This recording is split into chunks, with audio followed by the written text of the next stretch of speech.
Feliz 2020.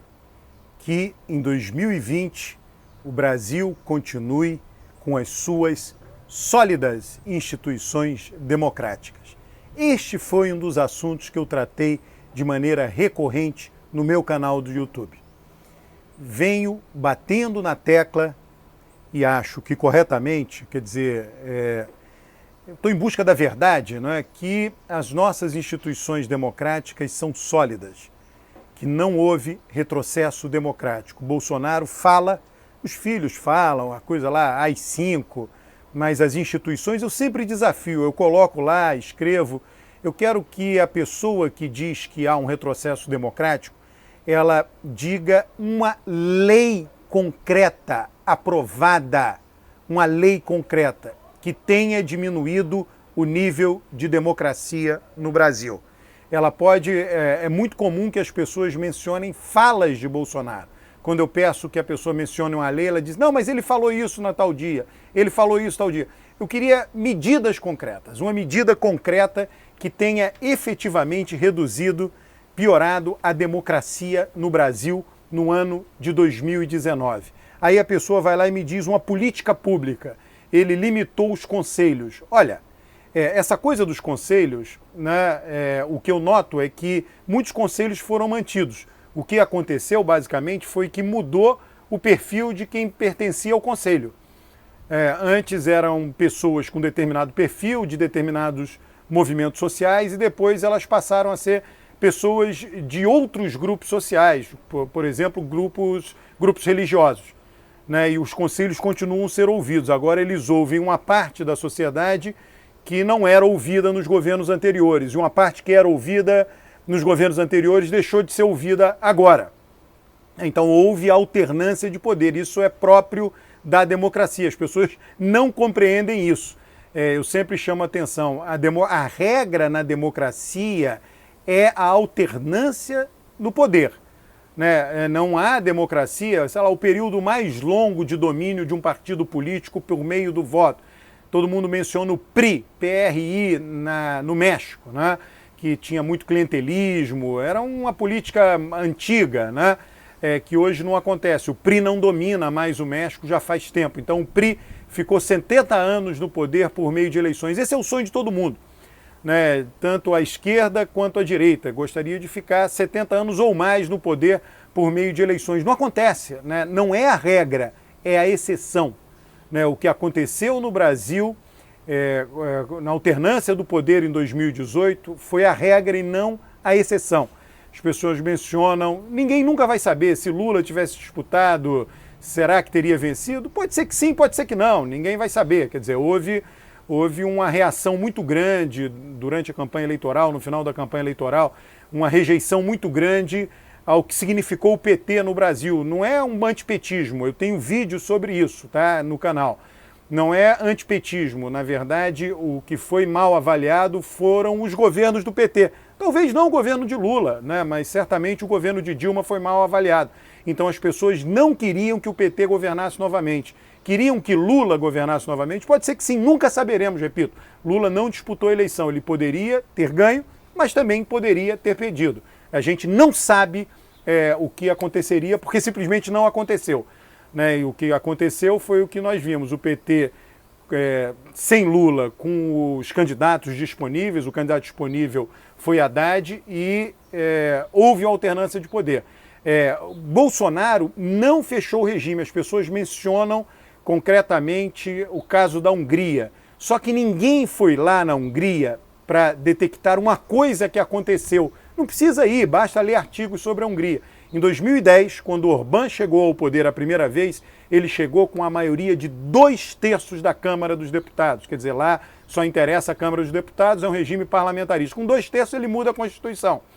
Bolsonaro hoje nem partido político tem. Está longe de ter uma maioria de 2/3, né? Se tiver maioria simples para aprovar algumas coisas, é muito.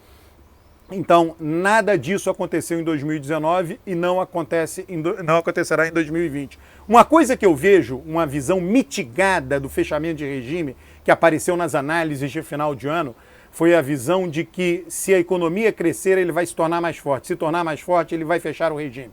Bom, Não sabemos. Primeiro, a gente não sabe o que nível de crescimento será necessário para ele ficar mais forte. Né? Se esse crescimento precisa vir com o aumento do emprego. Se todos dizem, né, pode ter crescimento, mas pode não ter melhoria do emprego. Né? Em havendo isso, se haverá melhoria da popularidade. Em havendo melhoria da popularidade, se ele seria capaz de formar uma maioria no Congresso para tomar medidas concretas de fechamento do regime. Então, essa é uma visão mitigada que depende de muita coisa, né? Tem muitos condicionantes. O que eu insisto, o que eu chamo a atenção e entro 2020 chamando a atenção disso, é que o nosso sistema democrático, as nossas instituições democráticas, são instituições democráticas sólidas e que elas continuarão a ser sólidas em 2020. Disso eu não tenho a menor dúvida, né?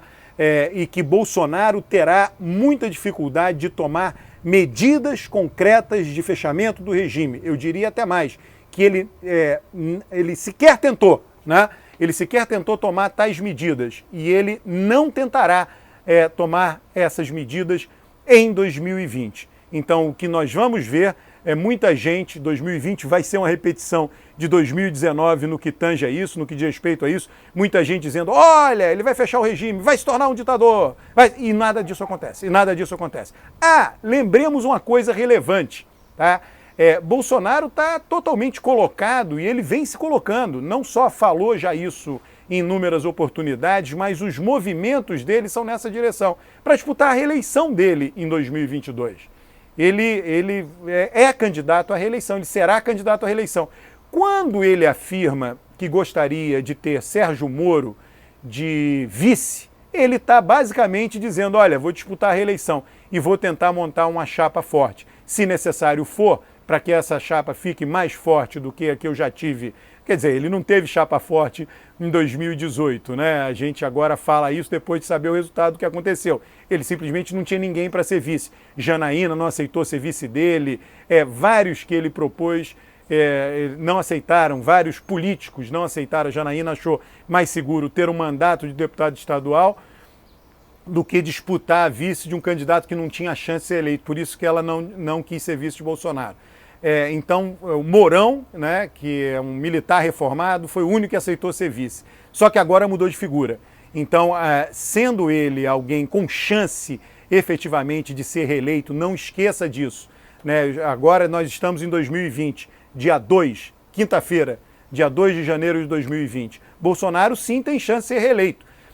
Quando alguém no cargo disputa a reeleição, é difícil, é raro, precisa ter uma avaliação muito ruim para que esse alguém não consiga ir para o segundo turno.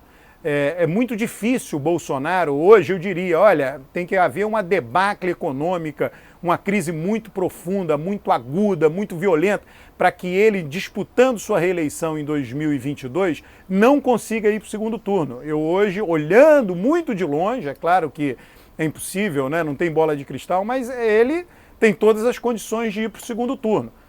Então, Bolsonaro, indo para o segundo turno, disputa com o seu adversário de segundo turno a sua reeleição. Então, Bolsonaro, alguém que tem chance de disputar a reeleição, alguém que tem chance de vencer a reeleição, por que vai querer um fechamento do regime? Né? Ele simplesmente ele está se colocando o tempo inteiro para ser o candidato à reeleição. Ele está se posicionando para isso. E essa insistência dele em falar, vira e mexe ele fala, numa tentativa de manter ali Sérgio Moro próximo dele, para que Sérgio Moro não se torne um opositor dele, quando o Bolsonaro diz, olha, eu ventilo a possibilidade de ter Sérgio Moro como vice, isso é real, pode acontecer. Pode acontecer sim em 2022 uma chapa Bolsonaro candidato a presidente tendo como vice Sérgio Moro. Esse ano temos eleições municipais, será um assunto recorrente aqui desse canal, as eleições municipais, avaliações de pesquisas de diversos municípios que serão publicadas. Eu vou trazer essas avaliações aqui durante o ano de 2020. Né? Mas sempre tendo em mente isso, passado o ano de 2020, o assunto que será recorrente pós-eleição municipal será a eleição presidencial. E aí Bolsonaro irá falar ainda mais da possibilidade de uma mudança de sua chapa, de uma mudança de seu vice. Os militares aceitariam com facilidade uma troca, né? Sai Mourão, entra Sérgio Moro. O importante para os militares é ter Bolsonaro como presidente. É isso que interessa para os militares. Então, entramos em 2020, prestem atenção. Muitos irão continuar falando que Bolsonaro quer fechar o regime. Ele pode até querer, ou que vai fechar o regime, mas ele não vai conseguir fazer isso porque a democracia brasileira é sólida.